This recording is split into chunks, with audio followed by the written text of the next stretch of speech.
Welcome back to my channel. শুভ সকাল আমার প্রিয় বন্ধুরা। আশা করি তোমরা যে যেখানে রয়েছো সবাই ভালো রয়েছো, সুস্থ রয়েছো। আর জানো তো বন্ধুরা, তোমাদের ভালোবাসা আর ভগবানের আশীর্বাদে আমরাও কিন্তু অনেক অনেক ভালো আছি।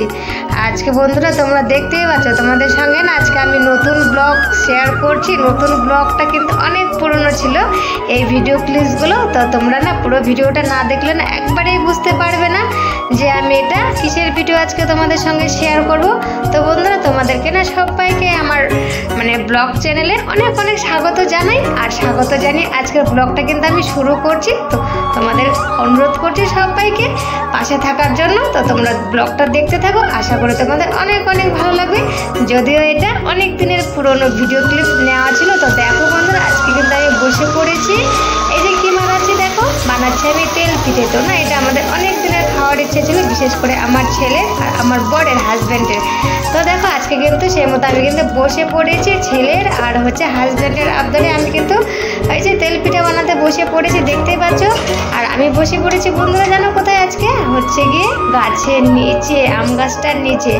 আর দেখো প্রথম না হচ্ছিল না, এতটা মনটা খারাপ লাগছিল যে আমি ঠিকঠাক মতো বানাতে পারছি না, এরকমটা মনে হচ্ছিল। আর সকালবেলা কিন্তু আজকে আমি স্নান করে পুজো পাঠ সেরে একবারে তারপরে বসেছি বন্ধুরা, দেখতেই পাচ্ছ। আর এই যেটা তোমরা দেখছো, যেটা আমি বানাচ্ছি তেল পিঠেটা, ওটা আমি কিন্তু নিজের হাতে বাড়িতে হামানদিস্তা চালের গুঁড়িগুলো করেছিলাম, চালের গুঁড়োগুলো। তারপর কিন্তু তেল পিঠেগুলো বানাচ্ছি। আর তেল পিঠেগুলো প্রথমে যখন বানাই তখন একদমই হচ্ছিল না, সত্যি এত মনটা খারাপ লাগছিল আমার, এত খারাপ লাগছিল যে মা ওরা আশা করে আমার কাছে খেতে চাইছে, আমার বাচ্চা, তারপর আমার আমার হাজব্যান্ড, আর আমি এদিকে দেখো বানাতেই পারছি না সত্যি।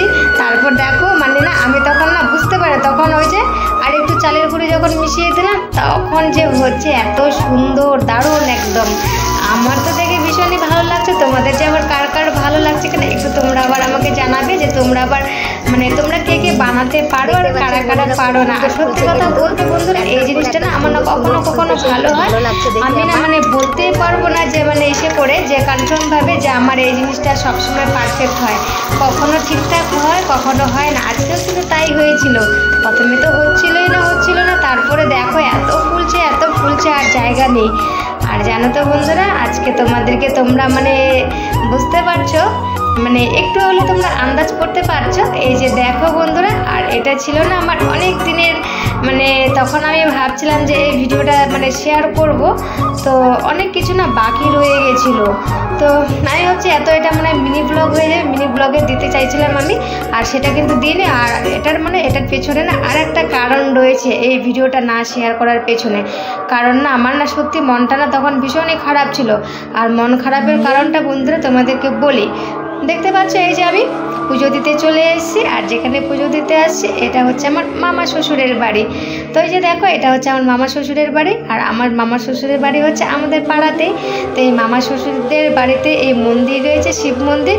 তো প্রতি বছর কিন্তু এই মন্দিরে শিবরাত্রির দিন এত ধুমধাম করে পুজো হতো, তোমাদেরকে আমি বলে বোঝাতে পারবো না। তোমাদেরকে যদি আমি দেখাতে পারতাম কোনো ভিডিওতে, তাহলে তোমরা বলতে যে না এত ধুমধাম করে বাড়িতে পূজা হতো। বাউল থেকে শুরু করে প্রসাদ বিতরণ, খিচুড়ি, সব কিছুর কোনোটাই কমতি ছিল না তখন। আর এই বছরটা জানো তো বন্ধুরা, এতটা ফাঁকা ফাঁকা লাগছে মন্দির চত্বরে এসে, এতটা মনটা খারাপ লাগছিল, এতটাই মনটা খারাপ লাগছিল খুব একটা কেমন যেন। তো কি করব বলো বন্ধুরা, প্রকৃতির নিয়মে সবাইকে একদিন না একদিন যেতে হয়। পৃথিবীতে এসেছি, জন্ম নিয়েছি যেহেতু, একদিন তো সবাইকে পৃথিবী ছেড়ে যেতে হবে। কেউ তো আর আমরা চিরজীবনের জন্য বেঁচে থাকার জন্য আসেনি এই পৃথিবীতে। তো যার যতটুকু কর্ম করে কিন্তু আমরা পৃথিবী থেকে একসময় বিদায় নিই সবাই। তো দেখো এই যে এত মন খারাপ থাকা সত্ত্বেও কিন্তু আমি ভাবছিলাম মামার বাড়িতে এবার হয়তো আমি জল ঢালতে আসবো না, আমি যাব হয়তো অন্য কোথাও। কিন্তু না বিয়ের পর থেকে এই বাড়িতে আসা, আমার মামা শ্বশুরের বাড়িতে, আর এই মন্দিরে পুজো করা, তো আমার কাছে এই মন্দিরটার সঙ্গে কেমন একটা যেন সম্পর্কে গভীর একটা সম্পর্ক রয়েছে, টান রয়েছে এই মন্দিরে। তো এই মন্দিরে না আসে কিন্তু আমি আর পারিনি।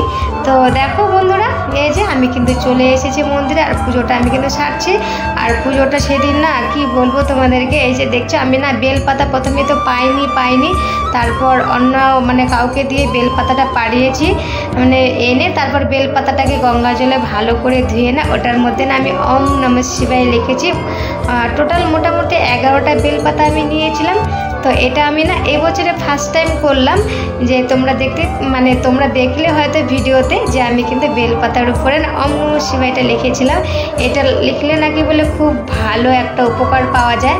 তো সত্যি বন্ধুরা আমার মনে না একটা না মানে ছিল, তো মানসিক করেছিলাম আর কি যেটাতে আমি, তো তাই আর কি এবার আমার মনের ইচ্ছা না সত্যি সত্যি বন্ধুরা পূরণ হয়ে গেছে। তাই কিন্তু আমি এই ভিডিওটা আজকে তোমাদেরকে দিচ্ছি।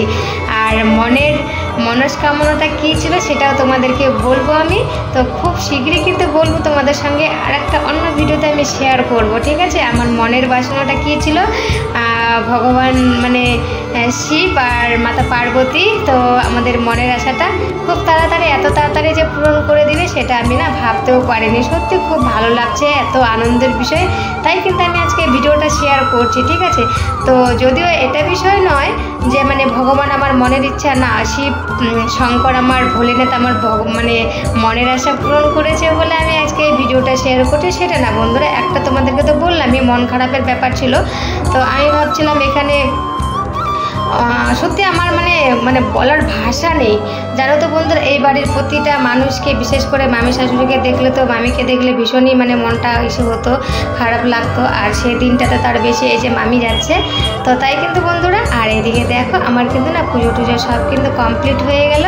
আর আমি আবার কয়েকটা পা ঘুরেও নিলাম মন্দির চত্বরে, তো ঘোরাও হয়ে গেল। এখন কিন্তু আমার মানে যাওয়ার পালা চলে এসেছে।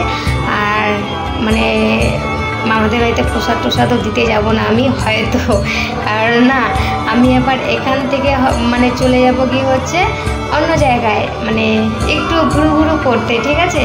তো সেরকম যেহেতু আমাদের এখানে না মামাদের বাড়িতে আজকে যেহেতু কিছুই নেই, তো প্রতি বছর কিন্তু মানে মামাদের বাড়িতে থাকতে হতো। মানে আমি যদি আমার যদি মানে মনটা চাইলেও কিন্তু আমি যেতে পারতাম না কোথাও, যে আমি যদি ভাবি যে না আমাদের আশেপাশে বলতে যে আমাদের ওখানে রায়গঞ্জে যে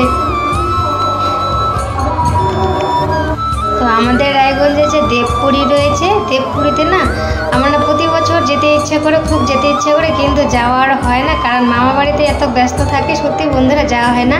আর এবছর যেহেতু মামা বাড়িতে সেরকম কোনো কিছু প্রোগ্রাম নেই, অনুষ্ঠান নেই, আর এবছর ভাবছি এবার না দেবপুরীতে যাবই। তো দেখো ফাইনালি বন্ধুরা আমরা কিন্তু দেবপুরীতে পৌঁছে গেছি।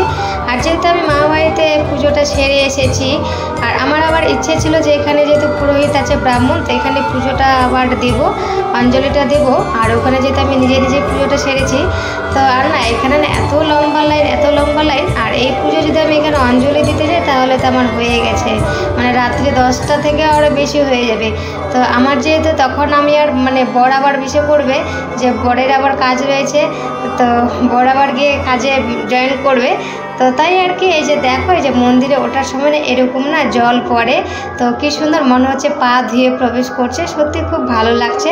আর মন্দিরটা দেখতে এতটা সুন্দর তোমাদেরকে না আমি কি বলবো, এই যে দেখো ভিডিওতে দেখলে তোমরা বুঝতে পারবে মন্দিরটা আসলেও দেবপুরী সত্যি খুব সুন্দর জায়গা। তো এবার কিন্তু আমি হয়তো মানে দ্বিতীয়বার আসলাম, প্রথম বছর একবার এসেছিলাম আমি, তো তখনও আমার পুজো দেওয়া হয়নি।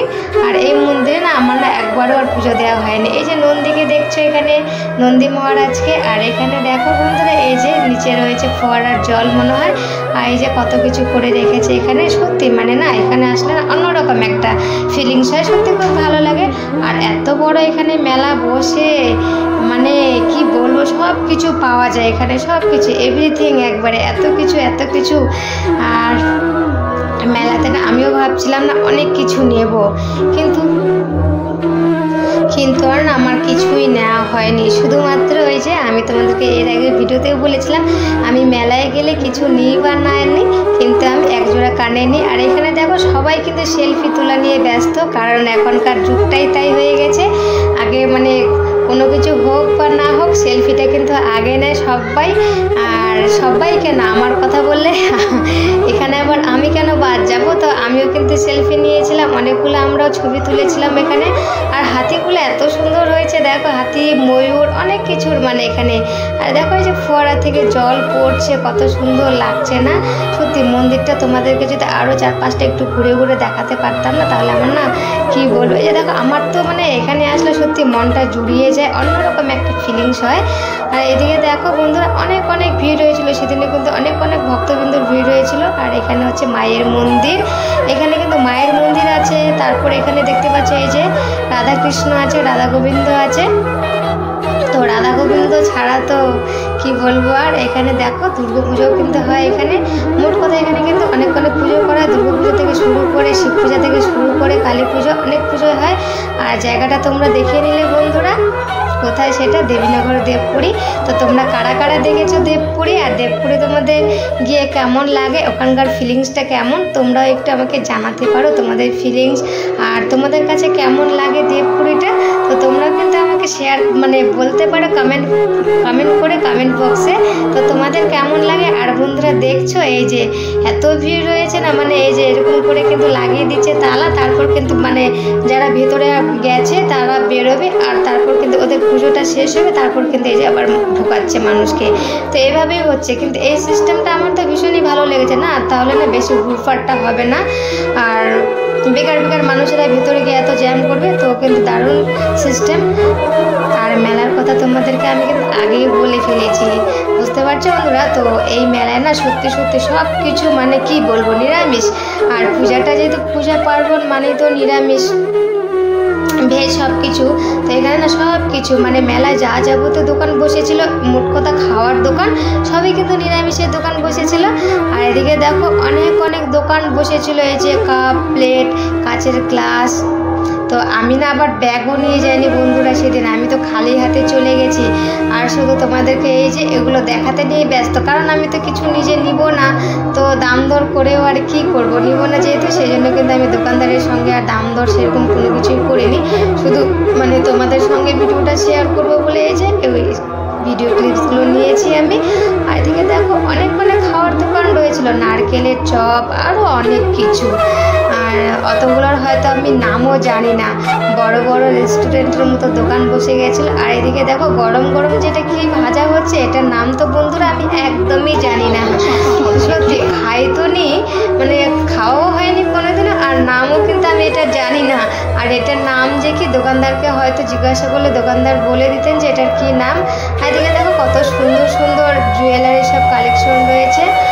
সত্যি মানে এই মেলায় শুধু যেতে হবে টাকা নিয়ে, টাকাটা নিয়ে গেলে মানি নিয়ে গেলে সব তোমার একদম কি বলবো সব A to Z পাওয়া যাচ্ছে এখানে অনেক কিছু। আর এখানে গরম গরম জিলিপি, আর জিলিপিটা এত টেস্টি। আমরা কিন্তু জিলিপি নিয়ে এসেছিলাম ওই মেলা থেকে, জিলিপি আর গজা এনেছিলাম, আর বাদাম নিয়ে এসেছিলাম। আর আমার বোন না মানে মেলায় গেলে পরে এইসব জিনিসও নেবে তো নেবে, মানে নিবে, আমি হাজার যতই না করি না কেন ও কিন্তু নিবেই কিন্তু এই জিনিসগুলো। আর আমার আবার অতটাও ভালো লাগে না, আমার তো বাদাম খেলে প্রচণ্ড গ্যাস হয়, আমি কিন্তু নিই না। আর বন্ধুরা আজকের ব্লগটা এখানেই শেষ করছি, তোমরা সকলেই ভালো থেকো, সুস্থ থেকো। আর